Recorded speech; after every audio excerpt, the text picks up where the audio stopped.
My name is Danielle. My name is Cassidy. We love you, Glama! Oh, I love you too, Glama girls.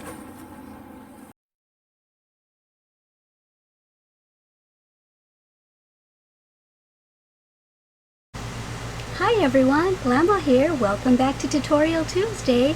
Thank you for watching that commercial at the beginning of this video.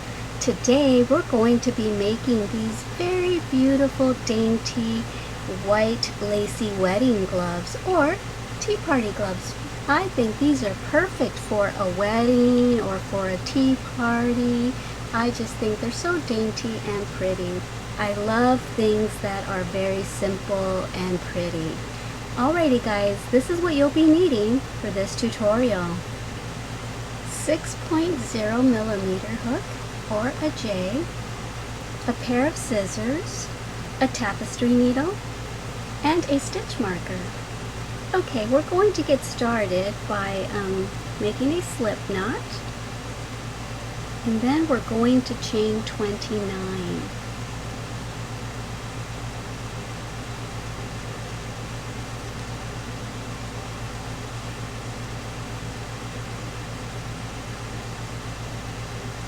And I'll meet you back here when you've got your 29. Okay, so I've got my 29 chains, and so now what we're going to do is we're going to close it to form a ring. And this will be a good place for you to check to make sure that the chain is the right length that you need. And if it's too big, then you can use a smaller hook. If it's too small, then you can use a bigger hook. Okay, so let's go ahead and close this ring, and we're going to do so by making a slip stitch into the very first chain that we made. Okay, we're going to do that with a slip stitch. There it is. Okay, and now we're going to chain 3, and I'm going to use my stitch marker and put it right there at the top of that chain 3.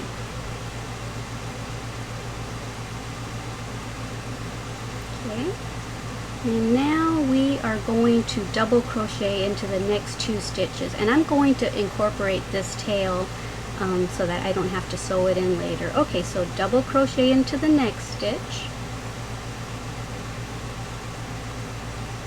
and then double crochet into the next one,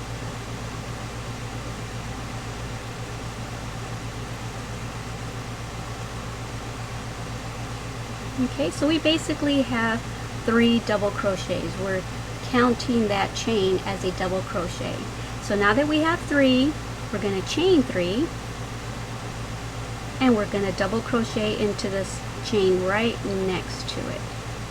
Okay, so I think that tail is incorporated enough. I'm going to go ahead and drop it and just continue on. So that's basically the stitch. It's going to be 3 double crochets, and then we're going to chain 3, and then we're going to double crochet into the next stitch.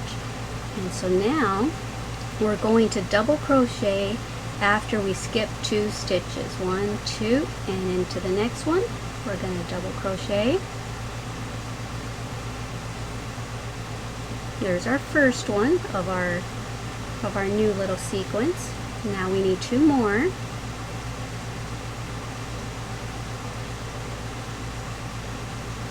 And here's our 3rd double crochet of this sequence.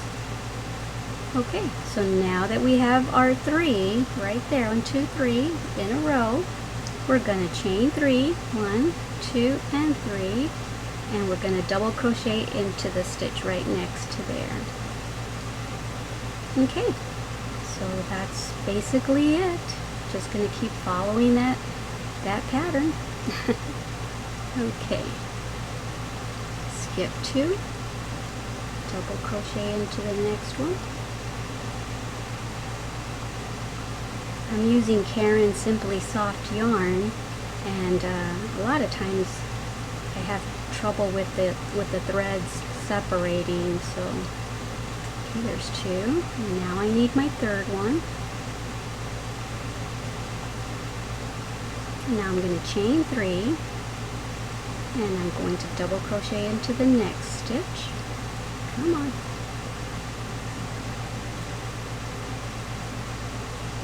Okay, and now I'm going to skip 2 chains and go into the 3rd one. And this starts my sequence over again. There's 1, and now I need 2 more double crochets in the next 2 stitches. And here's my 3rd one. Okay, so that one right there where we chain 3 and then we go into the next stitch, that double crochet is always going to look slanted like that. So don't think you're doing it wrong. That's the way it's supposed to look, okay? And that indicates the end of that stitch sequence. So here's the beginning of this one, 1, 2, 3, and now we're going to chain 3, 1, 2, and 3, and we're going to double crochet into the stitch right next to it, making that slanted double crochet look. See?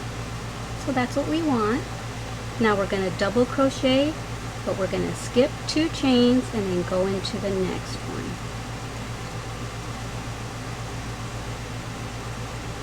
And then we're going to make 2 more double crochets in the next 2 stitches.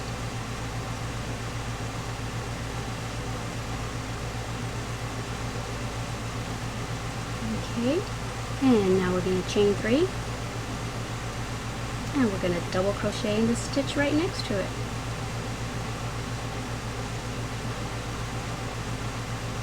Okay, and now we're going to skip a stitch and we're going to, right there where the marker is, we're going to slip stitch into there. 1, 2, 3 chains up. You're going to slip stitch and close off row 1. So if you have your row counter, go ahead and click it.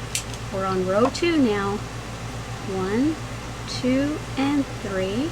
And I'm going to put my stitch marker back.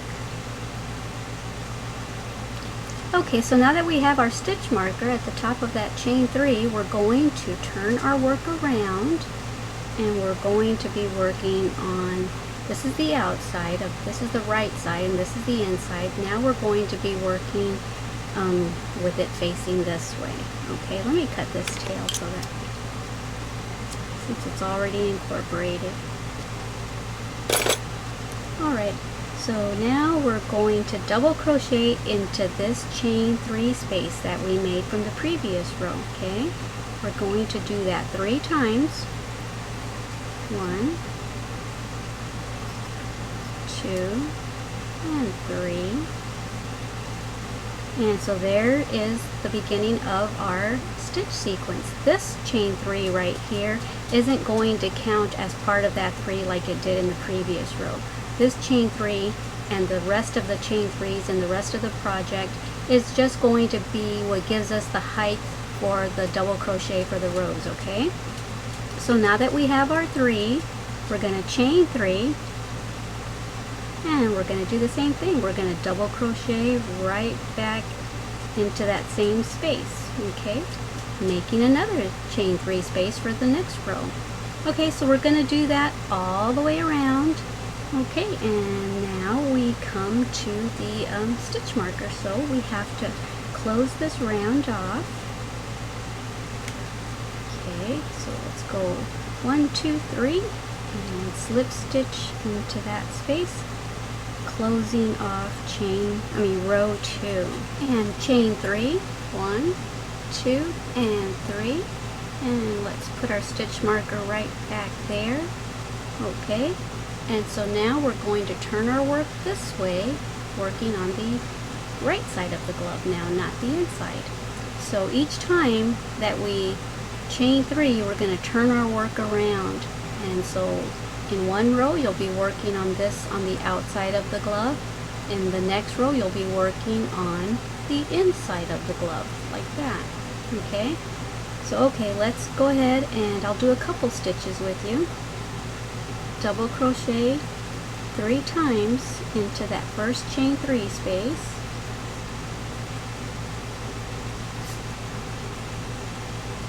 and then chain 3 and then double crochet right back in there. Okay, and just keep doing that all the way around, and then when you get to the end of this when you get to the last chain 3 space, you know, do your 3 double crochets, your chain 3, and then your double crochet right back into there, and then join right there where the stitch marker is, and then chain 3, and then you're going to turn your work around and you're going to continue.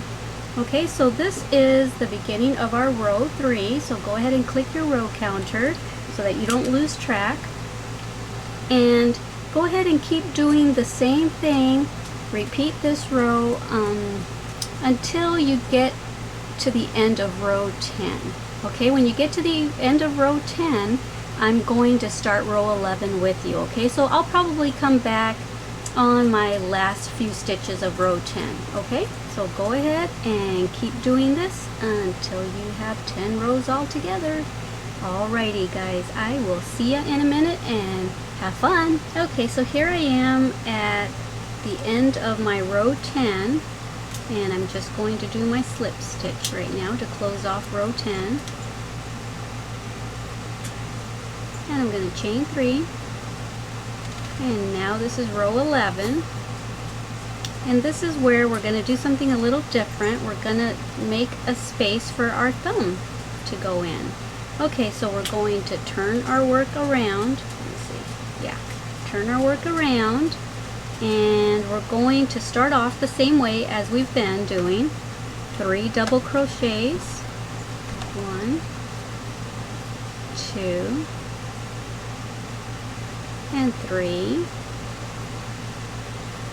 And here's where it's going to be a little different. Instead of chaining 3, I believe I chained 9. 1, 2, 3, 4, 5, 6, 7, 8, and 9, and that was enough for my thumb. And then we're going to double crochet right back into there. Okay, so we just made a little spot for our thumb right there. See? Yay! Okay, so now the rest is exactly the same. Just double crochet 3 times into that next chain 3 space.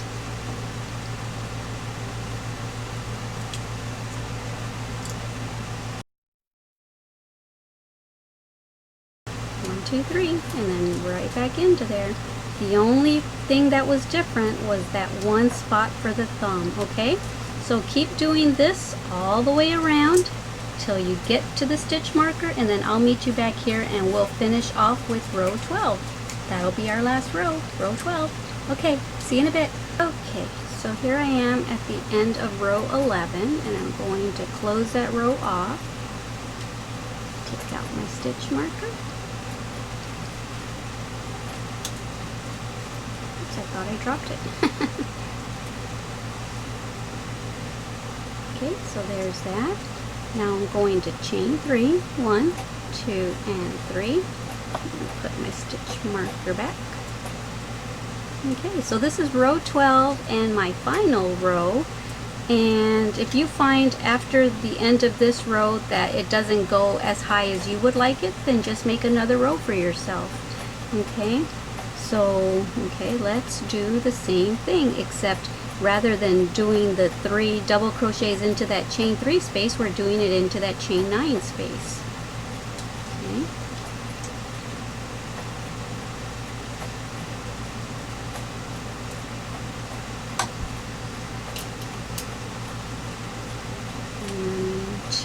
And 3, and double crochet right back into there.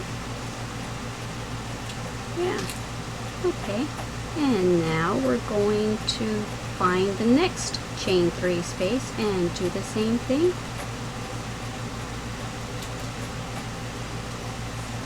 Okay, and I will meet you back here when we get ready to close off row 12, okay? Alrighty guys, have fun. I know you will. Okay, so here I am at the end of row 12, and I'm going to close it off by putting a slip stitch there. And I don't need my stitch marker anymore. We are finished. Okay, so now we're just going to chain 1 And we're going to leave ourselves a little bit of a tail so we can weave that in. Okay, and then just pull that through, snug down that little knot, and we're going to weave that in later. I'll do it later. I don't feel like doing it right now. Okay, so here it is. Yay, there's our little thumb area. And I still haven't weaved in my tail, so I just tucked it in there. But so I made this one, and I used a brand new skein of Karen Simply Soft, and look, I still have a lot left. Okay, and so I know that this glove has the rose on it and the leaf, and I will show you how to do that, but I'm going to do it on another tutorial, and the reason being is that I am still staying in an RV, and so the internet connection is really bad, and so it takes forever to upload videos onto YouTube. So the longer the videos are, the more days it takes to upload. So I'm gonna upload this one, and then I will make a separate tutorial for the rose and then a separate tutorial for the leaf. So if you haven't subscribed, go ahead and subscribe so that you can catch these two tutorials to add a flower onto your gloves. I think I'm going to call them something like, I don't know, they look vintage to me, so I might call them something like Glama's White Lacey Vintage Wedding Gloves. Yeah, that's a cool name. Although they're not just for weddings. You can wear them anywhere at any time, and you don't even have to put a rose on them if you don't want, or you can go on YouTube and find a different flower or design that you might want to put on yours. Okay guys, so once again, thank you for joining me here at Made with Love by Glama, where everything here is always made and taught by me with love. Okay guys, talk to y'all later. Bye!